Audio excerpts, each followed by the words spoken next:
Hello everyone, welcome to Nilakutti channel. இன்றைக்கி என்ன பார்க்க போகிறோன்னா, ஒரு ரேண்டம் விளாக் வீடியோ தான் பார்க்க போகிறோங்க.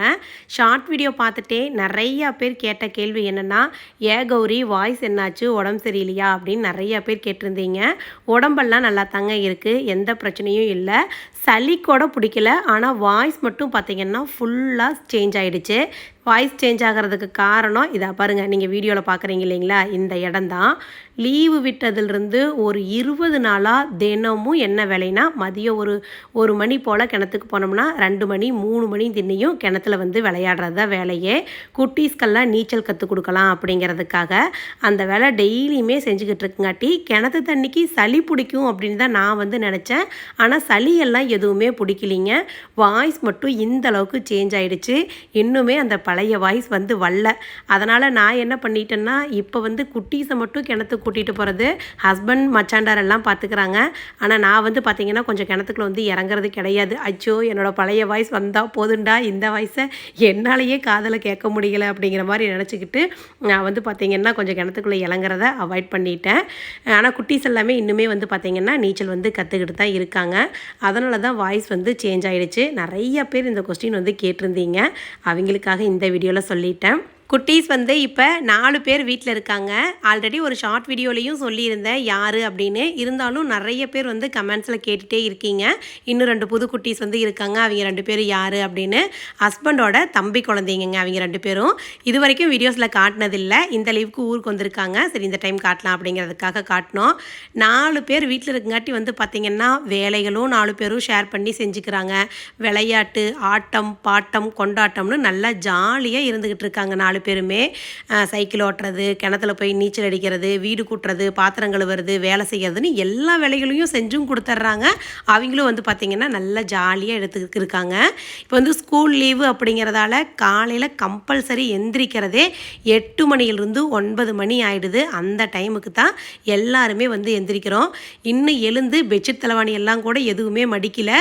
சுகஸ்திகிட்ட சும்மா நேற்று விளையாண்டுட்டு இருக்கும் பொழுது கேட்டேன், ஏன் சுகஸ்தி ஸ்கூலில் கொடுத்த ஹோம்ஒர்க்கெல்லாம் நீ செஞ்சு முடிச்சிட்டியா அப்படின்னு கேட்டதான் போதும் அதை நினச்சிக்கிட்டே இருந்திருப்பாளாட்டிருக்குது. நைட் ஃபுல்லாக காலையில் எழுந்து வந்ததையும் நான் ஹோம்ஒர்க் எழுதுறேன் அப்படின்னு கொண்டு எழுதிக்கிட்டு இருக்கிறா. மணி பார்த்திங்கன்னா இப்போ 8:30 ஆச்சு. ஆனால் இன்னுமே நைட்டு படுத்திருந்த பெட்ஷீட் தலைவாணி கூட எடுக்கலை. குட்டீஸ்க்கும் ஸ்கூல் லீவு தானுங்க. அதனால் அவங்களும் நல்லா ரிலாக்ஸ்டாக தூங்கட்டும், எழுந்திரிக்கும் போது எழுந்திரிக்கட்டும் அப்படின்ட்டு நானுமே அவங்கள எழுப்புறதில்ல. அவங்களோட சேர்ந்து நானுமே தூங்கிக்கிறேன்னு தான் சொல்லணும்.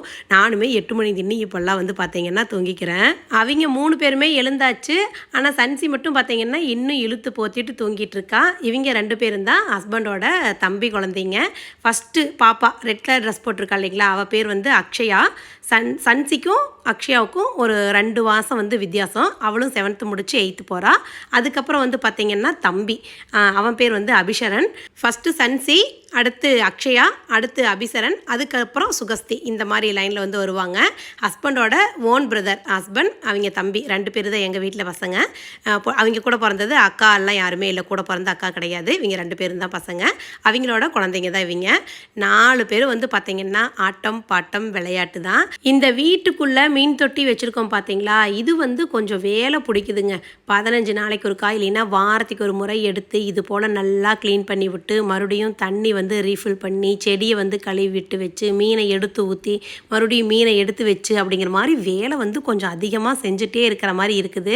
டைம் இருந்தால் இந்த மீன் தொட்டி பிரச்சனை இல்லை. கொஞ்சம் டைம் கிடையாது, பிஸியாக ஓடிக்கிட்டு இருக்கோம் அப்படின்னா இந்த மீன் தொட்டி பார்த்திங்கன்னா செட் ஆகாது. நான் அந்த வேலை பார்த்திங்கன்னா செஞ்சுட்டே இருக்கிற மாதிரி தான் இருக்குது உள்ளே இருக்கிற இந்த மீன் தொட்டி. ஆனால் வெளியில் நம்ம ஒரு மீன் தொட்டி கட்டி விட்டோம் பார்த்தீங்களா, அடடடடா ஒரு வேலையுமே கிடையாதுங்க அந்த மீன் தொட்டிக்கு. மீனில் கீழே பார்த்திங்கன்னா தொட்டி கட்டி விட்டோம், மண் போட்டோம், மேலே அந்த அல்லிப்பூ செடி ஃபுல்லாகவே வச்சு விட்டோம். தினமும் எழுந்து வரும் பொழுது ஒரு அல்லிப்பூ பூத்துருக்குது. எந்த கலரில் பூக்கும் அப்படிங்கிறது காலையில் பார்த்து தான் தெரிஞ்சுக்கணும். டெய்லியும் ஒரு பூ பூத்துருக்கு. அந்த வீட்டுக்குள் இருக்கிற மீன் தொட்டி இருக்குது பார்த்தீங்களா, அதே தொட்டியில் விட்டுருக்கிற மீனை தான் பார்த்திங்கன்னா இந்த தொட்டிகள்லேயுமே விட்டுருக்கோம். ஆனால் இந்த மீன் எந்த பிரச்சனையுமே இல்லைங்க. ஒரு 2 நாள் 3 நாளைக்கு ஒருக்கா தண்ணி மட்டும் குறைஞ்சிடுது. இந்த தொட்டியில் இருக்கிற தண்ணி மட்டும் குறைஞ்சிது. மறுபடியும் அந்த தண்ணி வந்து ரீஃபில் பண்ணி விட்டால், ஓஸ் போட்டு ரீஃபில் பண்ணி விட்டால் மட்டும் பொழுதும் வேறு எந்த வேலையுமே கிடையாது. மீன் அது பாக்கில் இருக்குது. ஒரு நாளைக்கு ஒரு முறை நம்ம வந்து இது போட்டு விட்டோம்னா, அந்த உணவு சாப்பாடு வந்து போட்டு விட்டோம்னா போதும், மீனுக்கான ஃபுட்டு போட்டோம்னா போதும். வெளியில் இருக்கிற மீன் தொட்டி எந்த வேலையுமே வந்து செய்கிறது கிடையாது. ரொம்ப ஈஸியாக இருக்குது, மெயின்டைன் பண்ணுறதுக்கும் ஈஸியாக இருக்குது. அதனால் வெளியில் இருக்கிற மீன் தொட்டி தான் பரவாயில்லைன்னு நான் வந்து சொல்லுவேன். காலையில் எழுந்து மீன் தொட்டியெல்லாம் கழுவி எடுத்து வச்சு அந்த வேலைகளெல்லாம் செய்கிறதுக்கே வந்து பார்த்திங்கன்னா எவ்வளோ நேரம் போல் ஆயிடுச்சுங்க. நீங்கள் யாராவது மீன் தொட்டி வீட்டில் வளர்க்கணும், மீன் வளர்க்கணும் அப்படின்னு நினச்சிக்கிட்டு இருந்தீங்கன்னா, அந்த மீன் தொட்டி வீட்டுக்குள்ளே வச்சு சின்னதாக வளர்த்துறோம் பார்த்தீங்களா, அதை விட இந்த வெளியில் கட்டி விட்றோம் பாருங்கள். இதில் ஒரு சின்ன ஸ்கொயர் ஃபீட்டுக்கு நீங்கள் கட்டி விட்டீங்கன்னா கூட போதும். இது ஈஸி மெயின்டெனன்ஸாக இருக்குது. அது மட்டும் இல்லாமல் மீன் குட்டியும் போடுறது. ஸோ இது வந்து பார்த்திங்கன்னா ரொம்ப கன்வீனியண்ட்டாக இருக்குது. நம்மளோட புது வீடு வந்து என்ன ஆச்சு, எந்த அளவுக்கு வேலைகள் வந்து போயிருக்கு அப்படின்னு நிறையா பேர் கேட்டுகிட்டே இருக்கீங்க. புது வீடு ஆல்ரெடி வீடியோவில் சொல்லியிருந்த மாதிரி ஆல்மோஸ்ட் 90% வேலைகள் வந்து முடிஞ்சுது. இப்போ வந்து பார்த்திங்கன்னா டைல்ஸ் ஒட்டுற வேலை வந்து போய்கிட்டுருக்கு. இது வந்து வீட்டுக்குள்ளே வர்ற ஸ்டெப்ஸுக்குமே வந்து டைல்ஸ் ஒட்டுற வேலை தான். வெள்ளை அடிக்கிறதெல்லாம் வந்து பார்த்திங்கன்னா கொஞ்சம் அடிச்சிட்டாங்க. மேக்ஸிமம் வேலைகள் வந்து முடிஞ்சுது. புனியாசனையும் வந்து பார்த்திங்கன்னா டேட் வந்து ஃபிக்ஸ் பண்ணிவிட்டு எப்போ என்னங்கிறது எல்லாமே சொல்கிறேன். இந்த போர்ட்டிகோவுக்கு டைல்ஸ் ஒட்டுவோம் பார்த்தீங்களா, அந்த வேலை தான் இப்போ வந்து போய்கிட்டுருக்கு. வீட்டுக்குள்ளே ஃபுல்லாகவே டைல்ஸ் வந்து ஒட்டி முடிச்சிட்டாங்க. ஹோம் டூர் வந்து போடுங்கன்னு நிறைய பேர் கேட்டிருந்தீங்க. இது வந்து பார்த்திங்கன்னா கொஞ்சம் வீடு வேலை செஞ்சுட்டு இருக்குங்காட்டி கச்சன்னு இருக்குதுங்க வீடு. கொஞ்சம் எல்லாம் க்ளீன் பண்ணி முடிச்சதுக்கப்புறம் ஒரு நீட்டான ஹோம் டூராக வந்து போடுறேன். வீட்டுக்குள்ளே வந்து பார்த்திங்கன்னா இது போல் ஒரு டைல்ஸ் தான் வந்து சூஸ் பண்ணியிருக்கோம். பியூர் ஒயிட் வந்து சூஸ் பண்ணல, ஏன்னா அது வந்து மெயின்டைன் பண்ண முடியாது, அழுக்காகிடும். நம்மளோட ஓன் பர்பஸாக இருந்தாலும் கூட பரவாயில்ல, இது வந்து ரெண்டல் பர்பஸ் அப்படிங்கிறதால பியூர் ஒயிட் வந்து பார்த்திங்கன்னா சூஸ் பண்ணல, இந்த கலரில் தான் சூஸ் பண்ணியிருக்கோம். ஹோம் டூர் வீடியோ ஃபுல்லாகவே போடுறேனுங்க மறுபடியும் தனியாக. இப்போ வந்து பார்த்திங்கன்னா இந்த போர்ட்டிகோ டைல்ஸு, பார்க்கிங் டைல்ஸு, அது விட்டுட்டு வந்து பார்த்திங்கன்னா இந்த ஸ்டெப்ஸுக்கு வர டைல்ஸு இதெல்லாம் வந்து ஒட்டிக்கிட்டு இருக்காங்க. அப்படியே நம்மளோட அப்பார்ட்மெண்ட்லேருந்து நம்ம வீட்டை வந்து பார்த்தோம்னா வியூ வந்து இப்படி தான் இருக்குது. நம்மளோட புது குடோன், அதுக்கும் பக்கத்தில் நம்ம வீடு. வீட்டுக்கு பின்னாடி வாழை மரம், தென்னை மரம் அப்படின்னு வந்து பார்த்திங்கன்னா நல்லா காத்தோட்டமாக இருக்கும். வீட்டுக்கு பின்னாடி இப்போ அப்பார்ட்மெண்ட் கட்டிகிட்டு இருக்கோம் பார்த்தீங்களா, அதுக்கு பின்னாடி தான் நம்மளோட ஸ்விம்மிங் பூல் கிணறு வந்து இருக்குது. தினமும் அதில் போய் குளிக்கிறது தான் நம்மளோட வேலையாகவே போச்சு. ஒரு 2-3 நாள் எடுத்த வீடியோவை அப்படியே மிக்ஸ் பண்ணி ஒரே நாளையில் நான் வந்து கொடுத்துருக்கேன். இந்த ரெசிபி சமையலெல்லாம் வந்து பார்த்திங்கன்னா நான் செய்யலை, சுட்டி குட்டீஸே மேக்ஸிமம் சமையல் வந்து செஞ்சிட்றாங்க. சன்சி, அக்ஷயா 2 பேருமே வந்து பார்த்திங்கன்னா 8வது போயிட்டாங்க. ஸோ அவங்களே நம்ம சொல்ல சமையல் வந்து ரெசிபி செய்கிறோம்னு இன்ட்ரெஸ்ட்டாக அவங்க வந்து செய்கிறாங்க. அதனால் அவங்களே மேக்ஸிமம் செஞ்சிட்றாங்க. இந்த வீடியோ வந்து பார்த்திங்கன்னா நம்ம தக்காளி தொக்கு செஞ்சோம் இல்லைங்களா, அந்த அன்னைக்கு எடுத்த வீடியோ. தக்காளி தொக்கு, புதினா தொக்கு, சின்ன வெங்காய தொக்கு, இந்த 3மே புதுசாக நம்ம வந்து லான்ச் பண்ணியிருக்கோம். விறவடுப்பில் வச்சு இரும்பு சட்டி வச்சு ஹோம்மேடாக நம்ம வந்து பார்த்திங்கன்னா செஞ்சுக்கிட்டு இருக்கோம். வீட்டுக்கு ஆட்டி வச்சுருக்கிற நல்லெண்ணெய் இருக்கும் பார்த்தீங்களா, அதில் தான் ஹோம்மேடாக ஃப்ரெஷ்ஷாக வந்து ரெடி பண்ணிக்கிட்டு இருக்கோம். நீங்கள் ஒரு வேளை ஆஃபீஸ் எல்லாம் போகிறீங்க, நமக்கு வந்து ஸ்வீட்டில் வந்து செய்கிறதுக்கு டைம் இல்லை அப்படிங்கும் பொழுது நீங்கள் வந்து யூஸ் பண்ணிக்கலாம். ஆனால் வந்து பார்த்திங்கன்னா ஃப்ரிட்ஜில் தான் வச்சு யூஸ் பண்ணணும். இப்போ நாங்கள் பேக் பண்ணி அனுப்புகிறோம்னா ஒரு வாரம் வரைக்கும் கூட வெளியில் வச்சுக்கலாம். அதுக்கப்புறம் நீங்கள் ஃப்ரிட்ஜில் வச்சுக்கிட்டிங்கன்னா ஒரு 3 மாதம் வரைக்கும் கெட்டு போகாமல் ரொம்ப சூப்பராகவே இருக்குங்க. ஆர்டிஃபிஷியலாக கலரோ கெமிக்கலோ வினிகரோ அதெல்லாம் எதுவுமே கிடையாது. வீட்டுக்கு நாம் எப்படி செய்வோமோ அதே போல் தான் வந்து பார்த்திங்கன்னா செஞ்சுக்கிட்டு இருக்கோம். இது வந்து வெந்தய பொடி ஃபைனலாக போட்டு இருக்கும்போது அந்த மணமெல்லாம் வந்து பார்த்திங்கன்னா நல்லா இருக்கும். ஸோ நம்ம எதுவுமே கெமிக்கல்ஸ் அந்த மாதிரி கலக்கிறது இல்லை அப்படிங்கிறதால ஃப்ரிட்ஜில் வச்சு யூஸ் பண்ணும் பொழுது ரொம்பவே நல்லாயிருக்கும். ஒரு 3 மாதம் வரைக்கும் வச்சு யூஸ் பண்ணலாங்க. டேஸ்ட் வைஸ் நீங்கள் சாப்பிட்டு பார்த்தீங்கன்னாவே தெரியும், இது வந்து ஹோம்மேட் அப்படிங்கிறது சாப்பிடும் பொழுதே தெரியும். தக்காளி தொக்கு, சின்ன வெங்காயத்தொக்கு, மல்லித்தொக்கு, இந்த 3மே வந்து பார்த்திங்கன்னா செஞ்சுக்கிட்டு இருக்கோம். இது வந்து இட்லி, தோசை, சாதம், சப்பாத்தி எல்லாத்துக்குமே நல்லாயிருக்கும். அது மட்டும் இல்லாமல் பிரெட்டெல்லாம் நீங்கள் குழந்தைங்களுக்கு கொடுத்து விட்றீங்கன்னா இது வந்து ஒரு லேயர் வச்சு கொடுக்கறதுக்கும் நல்லாயிருக்கும். போண்டா பஜ்ஜிலாம் இருக்கும் பார்த்தீங்களா, அதுக்கெல்லாம் கடையில் குழம்பு கொடுப்பாங்க, இல்லைன்னா சட்னி இருக்கும். அந்த சட்னியெல்லாம் செய்ய முடியலைங்கிற பட்சத்தில் நீங்கள் இதை தொட்டு சாப்பிட்டீங்கனாலும் டேஸ்ட் வந்து நல்லாயிருக்கும். ப்ராடக்ட் உங்களுக்கு வேணும்னா டைரெக்டாக வெப்சைட்டில் லாகின் பண்ணி ஆர்டர் பண்ணுங்கள். சந்தேகம் ஏதாவது இருந்தால் ஸ்க்ரீனில் தெரிகிற வாட்ஸ்அப் நம்பருக்கு வாட்ஸ்அப்பில் மெசேஜ் பண்ணுங்கள். தொக்கு மட்டும் இல்லை, நீங்கள் எந்த பொருள் வந்து ஆர்டர் பண்ணிங்கன்னாலும் வெப்சைட்டில் ஆர்டர் பண்ணுறீங்கன்னா இன்றைக்கி ஆர்டர் பண்ணிங்கன்னா அடுத்த நாள் பேக் பண்ணி உங்களுக்கு வந்து அனுப்பிச்சிடுவோம். ட்ராவலிங்கில் ஒரு 2-3 நாளையில் உங்கள்கிட்ட வந்து சேர்ந்துடும். வாட்ஸ்அப்பில் நீங்கள் ஆர்டர் பண்ணுறீங்கன்னா அது வந்து வாட்ஸ்அப் வந்து பார்த்திங்கன்னா மேனுவலாக ஆர்டர் எடுத்து அனுப்புறது அப்படிங்கிறதுனால இன்றைக்கி ஆர்டர் பண்ணிங்கன்னா உங்களுக்கு அமௌண்ட்டெல்லாம் வந்துருச்சா, அட்ரஸ் சரியாக இருக்குதா அப்படிங்கிறத எல்லாத்தையுமே செக் பண்ணிவிட்டு நாங்கள் ஆர்டர் எடுக்கிறதுக்கே கண்டிப்பாக 2 நாள் ஆகிடும். அப்புறம் ட்ராவலிங்கில் ஒரு 3 நாள் ஆகிடும். ஒரு ஆர்டர் பண்ணிங்கன்னா ஒரு 4-5 நாளையில் பொருள் வந்து பார்த்திங்கன்னா உங்கள் வீட்டுக்கு வந்து வந்துடும். வெப்சைட்டில் ஆர்டர் பண்ண தெரிஞ்சவங்க ஆர்டர் பண்ணிக்கலாம். ஆர்டர் பண்ண தெரியாதவங்க வாட்ஸ்அப்லேயே வந்து எனக்கு ஆர்டர் பண்ண தெரியலன்னு சொன்னீங்கன்னா பிள்ளைங்களே வாட்ஸ்அப்பில் வந்து ஆர்டர் எடுத்துப்பாங்க. இந்த விஷயமே நிறைய பேர் டவுட்டில் கேட்டிருந்தீங்க கமெண்ட்ஸில், அதனால் இந்த வீடியோவில் சொல்லியாச்சு. இந்த வீடியோ வந்து பார்த்திங்கன்னா அடுத்த நாள் காலையில் எடுத்துக்கிட்டு இருக்கேன். டைம் வந்து பார்த்திங்கன்னா காலையில் 7:20 தான் ஆச்சு. 7:20 அப்படிங்கும் பொழுதே ஈரோடு வந்து கிளம்பி வந்துட்டோம். எதுக்காகன்னா ஒரு பிஎன்ஐ மீட்டிங்காக வர சொல்லியிருக்காங்க. ஈரோட்டில் இருக்கிற எல்லா யூடியூபர்ஸ், இன்ஃப்ளூயன்சஸ் எல்லாத்தையுமே வந்து பார்த்திங்கன்னா வர சொல்லியிருந்தாங்க. அதில் என்னையுமே வந்து இன்வைட் பண்ணியிருந்தாங்க. அந்த பிஎன்ஐ மீட்டிங்காகத்தான் வந்திருந்தாங்க. ஈரோட்டில் இருக்கிற ஒரு 4-5 யூடியூபர்ஸை எனக்கு வந்து பார்த்திங்கன்னா தெரியும். ஆனால் இங்கே வந்ததுக்கப்புறம் இன்னும் நிறைய யூடியூபர்ஸ் வந்து நான் பார்த்தேன். அவங்களோட வந்து ஒரு அறிமுகம் வந்து ஆக்கிட்டேன். இந்த மொமெண்ட் வந்து ரொம்பவே நல்லா இருந்தது. இந்த ஃபங்க்ஷனும் வந்து பார்த்திங்கன்னா ரொம்பவே நல்லா இருந்தது. காலையில் வந்து பிரேக்ஃபாஸ்ட்டும் இங்கேயே கொடுத்துட்றோம் அப்படின்னு வந்து சொன்னாங்க. இங்கே யூடியூபர்ஸ் எல்லாத்துக்குமே வந்து பார்த்திங்கன்னா ஒரு மாலை மாதிரி போட்டு விட்டுட்டாங்க. ஒரு அவங்கள வந்து தெரிஞ்சுக்கிறதுக்காக, ஒரு ஐடென்டிட்டியாக இருக்கட்டும் அப்படிங்கிறதுக்காக ஒரு மாலை வந்து போட்டிருந்தாங்க சம்மங்கி பூவில். அதுவே வந்து பார்த்திங்கன்னா எனக்கு பெரிய வித்தியாசமாக இருந்தது. நான் ஹஸ்பண்ட் 2 பேரும் தான் எங்கள் வீட்டிலேருந்து வந்திருந்தோம். சுட்டி குட்டீஸ் எல்லாத்தையுமே வீட்டில் விட்டுட்டு வந்தாச்சு. இது வந்து ஒரு பிஎன்ஐ மீட்டிங். ஈரோட்டில் இருக்கக்கூடிய பிஸ்னஸ் தொழில் பண்ணுறாங்க இல்லைங்களா, அவங்க எல்லாருமே சேர்ந்து நடத்தக்கூடிய ஒரு பிஎன்ஐ மீட்டிங். நான் வந்து இங்கே மெம்பரெல்லாம் கிடையாது, ஜஸ்ட் ஒரு இன்ஃப்ளூயன்சராக தான் வந்து பார்த்திங்கன்னா வர சொல்லியிருந்தாங்க. அதுக்காகத்தான் மீட்டிங் வந்து வந்தோம்.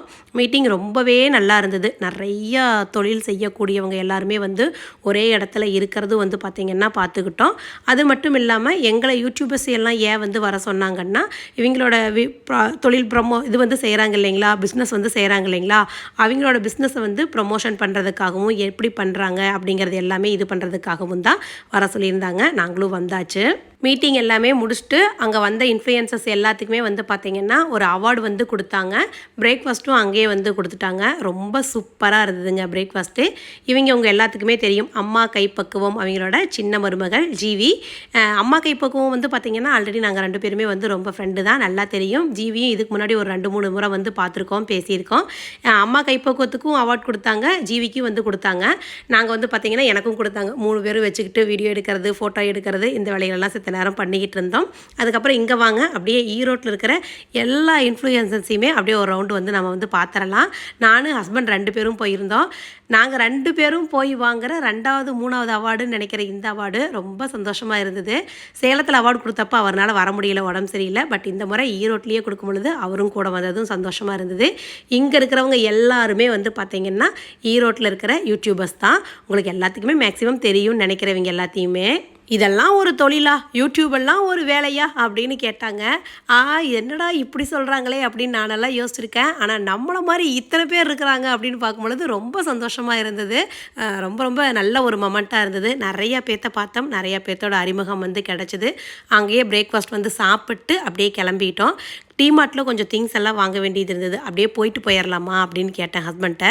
சரி ஓகே, இவ்வளோ தூரம் வந்தாச்சு, வா அப்படியே டிமார்ட் போகலாம் அப்படின்னு சொன்னாங்க. டிமார்ட் வந்துட்டு இப்போ புது கலெக்ஷன்ஸ் எல்லாம் என்ன இருக்குது அப்படின்னு தான் கொஞ்சம் நேரம் பார்த்துக்கிட்டு இருந்தேன். என்ன திங்ஸ் வாங்கணுமோ அதை மட்டும் வாங்கிக்கணும், மற்ற எக்ஸ்ட்ரா பொருள் எதையும் வாங்கிக்கக்கூடாது சாமி அப்படின்னு சந்தோஷபுரமணியம் ஜெனிலியாவாட்ட வேண்டிக்கிட்டே வாங்க வந்த திங்ஸை மட்டும் வாங்கிக்கிட்டு இந்த டைம் வந்து பார்த்திங்கன்னா டிமார்ட்டில் எக்ஸ்ட்ரா எந்த பொருளுமே வாங்கலை. வாங்க வந்த திங்ஸை மட்டும் வாங்கிட்டு கடன்னு கிளம்பிட்டேன் டிமார்ட்டை விட்டு.